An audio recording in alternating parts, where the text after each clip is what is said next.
ನಾನು ಪೂರ್ಣವರ್ಗ ಸಂಖ್ಯೆಗಳು ಮತ್ತು ಬೆಸ ಸಂಖ್ಯೆಗಳ ನಡುವೆ ಸಂಬಂಧ ಇದೆ ಅಂದ್ರೆ ನೀವು ಅಚ್ಚರಿ ಪಡ್ತೀರಾ. ಕೆಲವು ಪೂರ್ಣವರ್ಗ ಸಂಖ್ಯೆಗಳನ್ನ ನೋಡೋಣ. 1ರ ವರ್ಗ 1, 2ರ ವರ್ಗ 4, 3ರ ವರ್ಗ 9, 4ರ ವರ್ಗ 16, 5ರ ವರ್ಗ 25. ಈಗ 1 ಮತ್ತು 4ರ ನಡುವೆ ಇರುವ ವ್ಯತ್ಯಾಸವನ್ನ ನೋಡಿದ್ರೆ 3, ಇದು ಒಂದು ಬೆಸ ಸಂಖ್ಯೆ. ಅದೇ ರೀತಿ 9 ಮೈನಸ್ 4 ಮಾಡಿದ್ರೆ ಮುಂದಿನ ಬೆಸ ಸಂಖ್ಯೆಯಾದ 5 ಉತ್ತರವಾಗಿ ಸಿಗುತ್ತೆ. ಇನ್ನು 16 ಮೈನಸ್ 9 5ರ ನಂತರ ಕಂಡು ಬರುವ ಬೆಸ ಸಂಖ್ಯೆಯಾದ 7ಅನ್ನ ಉತ್ತರವಾಗಿ ಕೊಡುತ್ತೆ. ಇನ್ನು 25 ಮೈನಸ್ 16 ಮುಂದಿನ ಬೆಸ ಸಂಖ್ಯೆಯಾದ 9 ಕೊಡುತ್ತೆ. ಈಗ ಮುಂದಿನ ಬೆಸ ಸಂಖ್ಯೆಯಾದ 11ಅನ್ನ 25ಕ್ಕೆ ಕೂಡಿದ್ರೆ 36 ಉತ್ತರವಾಗಿ ಸಿಕ್ಕತ್ತೆ. 36 6ರ ವರ್ಗ ತಾನೆ. ಇಲ್ಲಿ ಮತ್ತೊಂದು ವಿಷಯವನ್ನ ನಾವು ಗಮನಿಸಬಹುದು. ಈ ವ್ಯತ್ಯಾಸವನ್ನ ಇಂದಿನ ವರ್ಗ ಸಂಖ್ಯೆಗೆ ಕೂಡಿದ್ರೆ ನಮಗೆ ಮುಂದಿನ ವರ್ಗ ಸಂಖ್ಯೆ ಸಿಕ್ಕತ್ತೆ. ಅಂದ್ರೆ 3 + 1 4, 5 + 4 9, 7 + 9 16, 9 + 16 25. ನೀವಿಲ್ಲಿ ಗಮನಿಸಬೇಕು, ನಾವು 1ರಿಂದ ಪ್ರಾರಂಭ ಮಾಡಿ ಸತತ ಬೆಸ ಸಂಖ್ಯೆಗಳನ್ನ ಸೇರಿಸಿದಾಗ ಸತತ ವರ್ಗ ಸಂಖ್ಯೆಗಳೇ ಸಿಗುತ್ತೆ. ಅಂದ್ರೆ ಮೊದಲ ಬೆಸ ಸಂಖ್ಯೆಯನ್ನ ಹಾಗೆ ತಗೊಂಡ್ರೆ ಒಂದೇ ಉತ್ತರವಾಗಿ ಸಿಗುತ್ತೆ. ಈಗ ಮೊದಲ 2 ಬೆಸ ಸಂಖ್ಯೆಗಳನ್ನ ನಾವು ಕೂಡಿದ್ರೆ 1 + 3 4, ಮೊದಲ 3 ಬೆಸ ಸಂಖ್ಯೆಗಳನ್ನ ಕೂಡಿದ್ರೆ 9, ಮೊದಲ 4 ಬೆಸ ಸಂಖ್ಯೆಗಳನ್ನ ಕೂಡಿದ್ರೆ 16, ಇನ್ನು ಮೊದಲ 5 ಬೆಸ ಸಂಖ್ಯೆಗಳ ಮೊತ್ತ ಬಂದು 25. ಅದೇ ರೀತಿ ಮೊದಲ 6 ಬೆಸ ಸಂಖ್ಯೆಗಳನ್ನ ನಾವು ಕೂಡಿದ್ರೆ 36 ಉತ್ತರವಾಗಿ ಸಿಕ್ಕತ್ತೆ. ಇನ್ನು ಮೊದಲ 2 ಸತತ ಬೆಸ ಸಂಖ್ಯೆಗಳನ್ನ ನಾವು ಕೂಡಿದ್ರಿಂದ ನಮಗೆ ಸಿಕ್ಕ ಉತ್ತರವನ್ನ ನೋಡಿ 4, ಇದು 2ರ ವರ್ಗ. ಅದೇ ರೀತಿ ಮೊದಲ 3 ಸತತ ಬೆಸ ಸಂಖ್ಯೆಗಳನ್ನ ಕೂಡಿದ್ರೆ ನಮಗೆ 3ರ ವರ್ಗ ಉತ್ತರವಾಗಿ ಸಿಗ್ತಾ ಇದೆ. ಅದೇ ರೀತಿ 4ರ ವರ್ಗ, 5ರ ವರ್ಗ ಮತ್ತು 6ರ ವರ್ಗ. ಇದರಿಂದ ನಾವೊಂದು ತೀರ್ಮಾನಕ್ಕೆ ಬರ್ಬೋದು. ಅದೇನಂದ್ರೆ ಮೊದಲ n ಸತತ ಬೆಸ ಸಂಖ್ಯೆಗಳನ್ನ ನಾವು ಕೂಡಿದಾಗ ನಮ್ಗೆ ಸಿಗೋ ಮೊತ್ತ n ವರ್ಗಕ್ಕೆ ಸಮವಾಗಿರುತ್ತೆ. ಅಷ್ಟೇ ಅಲ್ಲ, ಬೆಸ ಸಂಖ್ಯೆಗಳನ್ನ ನಿರಂತರವಾಗಿ ಕಳೆಯೋದ್ರಿಂದ ಕೂಡ ನಾವು ಒಂದು ಸಂಖ್ಯೆ ಪೂರ್ಣವರ್ಗ ಸಂಖ್ಯೆನಾ ಅಥವಾ ಅಲ್ವಾ ಅಂತ ಕಂಡುಹಿಡಿಬಹುದು. ಒಂದು ಉದಾಹರಣೆಯನ್ನ ನೋಡೋಣ. 25ಅನ್ನ ತಗೊಳ್ಳೋಣ. 25 ಒಂದು ಪೂರ್ಣವರ್ಗ ಸಂಖ್ಯೆ ಅಂತ ನಮ್ಗೆ ಈಗಾಗಲೇ ತಿಳಿದಿದೆ. ಆದರೆ ಈ ವಿಧಾನದಲ್ಲಿ ಒಮ್ಮೆ ನಾವು ಚೆಕ್ ಮಾಡಿ ನೋಡೋಣ. ನಾವೇನ್ ಮಾಡಬೇಕು, 25ಅನ್ನ ಸತತ ಬೆಸ ಸಂಖ್ಯೆಗಳಿಂದ ಕಳೀತಾ ಬರಬೇಕು. 25 ಮೈನಸ್ 1 24. ಈಗ ನಮಗೆ ಸಿಗ್ತಿರೋ ಫಲಿತಾಂಶವನ್ನ ಮುಂದಿನ ಬೆಸ ಸಂಖ್ಯೆಯಿಂದ ಕಳೆಯೋಣ.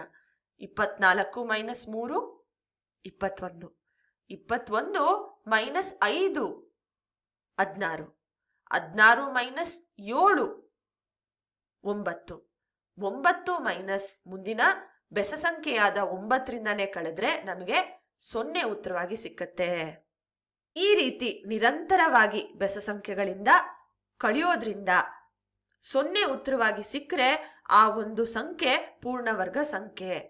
0 ಉತ್ತರವಾಗಿ ಸಿಕ್ಲಿಲ್ಲ ಅಂದ್ರೆ ಆ ಸಂಖ್ಯೆ ಪೂರ್ಣವರ್ಗ ಸಂಖ್ಯೆ ಅಲ್ಲ. ಮತ್ತೊಂದು ವಿಷಯ, ಇಲ್ಲಿ ನಾವು ಒಟ್ಟು 5 ಸತತ ಬೆಸ ಸಂಖ್ಯೆಗಳಿಂದ ಕಳೆದ್ವಲ್ಲ 0 ಸಿಗೋವರೆಗೂ. ಆದ್ರಿಂದ 25 ಬಂದು 5ರ ವರ್ಗಕ್ಕೆ ಸಮವಾಗಿರುತ್ತೆ. ಈಗ ಮತ್ತೊಂದು ಉದಾಹರಣೆಯನ್ನ ನೋಡೋಣ. 40 ಒಂದು ಪೂರ್ಣವರ್ಗ ಸಂಖ್ಯೆ ಅಲ್ಲ. ಆದ್ರೂ ಕೂಡ ಚೆಕ್ ಮಾಡಿ ನೋಡೋಣ ಇದೇ ವಿಧಾನದಲ್ಲಿ. 40 ಮೈನಸ್ 1 39. ಇದೇ ರೀತಿ ನಮಗೆ ಸಿಗ್ತಿರುವ ಫಲಿತಾಂಶವನ್ನ 3ರಿಂದ ಕಳೆಯೋಣ, 5ರಿಂದ ಕಳೆಯೋಣ, ಮುಂದಿನ ಬೆಸ ಸಂಖ್ಯೆಯಾದ 7ರಿಂದ ಕಳೆಯೋಣ, ನಂತರ 9ರಿಂದ ಕಳೆಯೋಣ, 11ರಿಂದ ಕಳೆಯೋಣ, 13ರಿಂದ ಕಳೆಯೋಣ. ನೋಡಿ, ನಮಗೆ ಒಂದು ಋಣ ಸಂಖ್ಯೆ ಸಿಕ್ಬಿಡ್ತು. ಅಂದ್ರೆ ಇದೇ ರೀತಿ ನಾವು ಮುಂದುವರಿಸ್ತಾ ಹೋದ್ರೂ ಕೂಡ ನಮಗೆ 0 ಫಲಿತಾಂಶವಾಗಿ ಸಿಗೋದಿಲ್ಲ.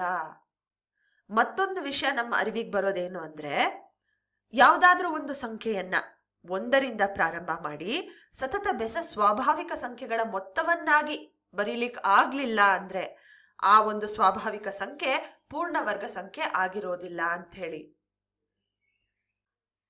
26ರ ವರ್ಗ ಎಷ್ಟು ಅಂತ ನಮ್ಮನ್ನ ಕೇಳ್ತಾ ಇದ್ದಾರೆ. ನಮ್ಗೆ 25ರ ವರ್ಗ ಎಷ್ಟು ಅಂತ ಕೊಟ್ಟಿದ್ದಾರೆ, 625 ಅಂತ ಹೇಳಿ. ಇದನ್ನ ಬಿಡಿಸೋದಕ್ಕೆ ನಾವು ಈಗಾಗ್ಲೇ ಕಲ್ತ್ಕೊಂಡ್ವಲ್ವಾ ಕೆಲವು ಸೂತ್ರಗಳು, ಅದನ್ನ ಬಳಸ್ಕೊಳ್ಳೋಣ. ನಾವು ನೋಡಿದ್ವಿ ಮೊದಲ n ಬೆಸ ಸಂಖ್ಯೆಗಳ ಮೊತ್ತ n ನ ವರ್ಗಕ್ಕೆ ಸಮವಾಗಿರುತ್ತೆ ಅಂತ ಹೇಳಿ.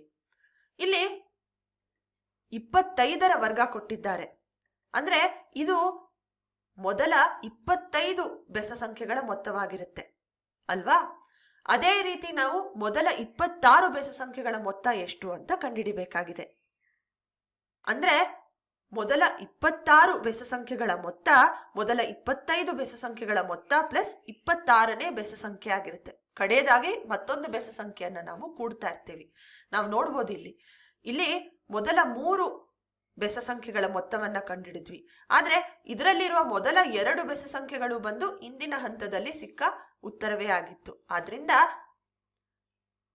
ಮೊದಲ 25 ಬೆಸ ಸಂಖ್ಯೆಗಳ ಮೊತ್ತವನ್ನ 26ನೇ ಬೆಸ ಸಂಖ್ಯೆಯ ಜೊತೆ ಕೂಡಿದಾಗ ನಮಗೆ ಮೊದಲ 26 ಬೆಸ ಸಂಖ್ಯೆಗಳ ಮೊತ್ತ ಸಿಗುತ್ತೆ. ಆದ್ರೆ 26ನೇ ಬೆಸ ಸಂಖ್ಯೆ ಯಾವುದು ಅಂತ ಹೇಗೆ ಕಂಡುಹಿಡಿಯೋದು? ಮೊದಲ ಬೆಸ ಸಂಖ್ಯೆ 1, 2ನೇ ಬೆಸ ಸಂಖ್ಯೆ 3, 3ನೇ ಬೆಸ ಸಂಖ್ಯೆ 5, ಹೀಗೆ ಮಾಡ್ತಾ ಹೋದ್ರೆ ತುಂಬಾ ಕಷ್ಟ ಆಗುತ್ತೆ.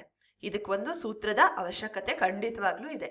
ಅದೇನು ಅಂದ್ರೆ n ಬೆಸ ಸಂಖ್ಯೆ ಬಂದು 2n - 1ರಿಂದ ನೀಡಲಾಗುತ್ತೆ. ಅಂದ್ರೆ 3ನೇ ಬೆಸ ಸಂಖ್ಯೆ ಏನು? 2 × 3 - 1 ಅಂದ್ರೆ 6 - 1 5.